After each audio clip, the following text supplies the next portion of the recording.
মই এটাই দুখ পাইছোঁ যে এই ৱাক অফ বিল এমেণ্ডমেণ্টৰ সময়ত অসমৰ এজন সংসদে যি বক্তব্য দাঙি ধৰিলে যে ৰাস্তাতে নামাজ কৰিব দিব লাগে, এজন সংসদে যিটো ক'লে যে স্বাধীনতা সংগ্ৰাম যেন হিন্দু মানুহে কৰাই নাই, এটা বিশেষ কমিউনিটিহে কৰিছিলে, এই যিবিলাক তেখেতে সদনত বক্তব্য দিলে, মুখ্যমন্ত্ৰী হিচাপে মই নিজেই লজ্জিত অনুভৱ কৰিছোঁ। অসমৰ মুছলমান মানুহেও নিবিচাৰে ৰাস্তাত নামাজ কৰাটো। ধুনীয়া মছজিদ বনাইছে, তেওঁলোকে মছজিদত নামাজ পঢ়ে। অসমত কোনেও ৰাস্তাত নামাজ নপঢ়ে। যিটো বস্তু মুছলমান মানুহেও বিচৰা নাই, তেওঁ তাতকৈও এক্সট্ৰিমত গ'ল। দ্বিতীয়তে, স্বাধীনতা সংগ্ৰাম এনেকুৱা কৰি দিলে ভাষণত যেন মহাত্মা গান্ধী, গোপীনাথ বৰদলৈয়ে স্বাধীনতা সংগ্ৰাম কৰাই নাছিল। গতিকে মই নিজে লাজ পাইছোঁ। গোটেই দেশৰ মানুহবিলাকে মোক ফোন কৰিছে যে অসমৰ পৰা এনেকুৱাও MP হয় নেকি।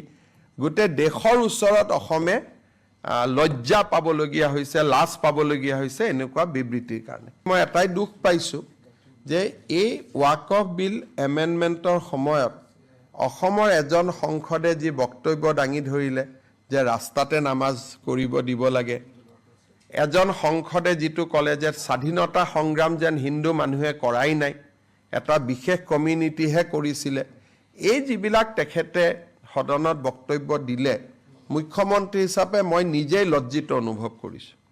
অসমৰ মুছলমান মানুহেও নিবিচাৰে ৰাস্তাত নামাজ কৰাটো। ধুনীয়া মছজিদ বনাইছে, তেওঁলোকে মছজিদত নামাজ পঢ়ে। অসমত কোনেও ৰাস্তাত নামাজ নপঢ়ে। যিটো বস্তু মুছলমান মানুহেও বিচৰা নাই, তেওঁ তাতকৈও এক্সট্ৰিমত গ'ল।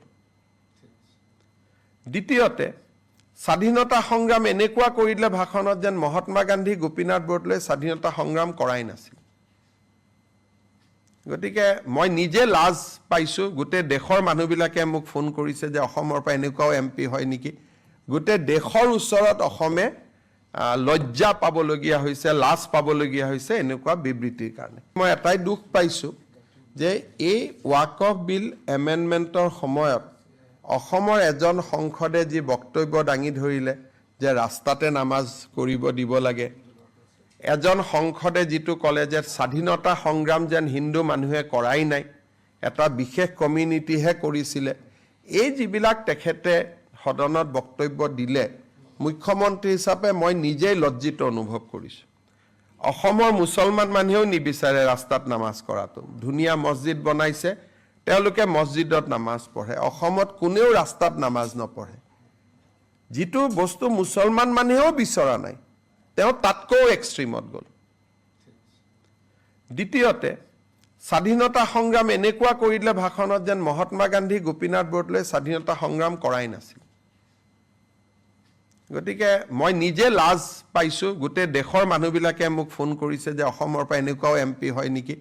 গোটেই দেশৰ ওচৰত অসমে লজ্জা পাবলগীয়া হৈছে, লাজ পাবলগীয়া হৈছে এনেকুৱা বিবৃতিৰ কাৰণে।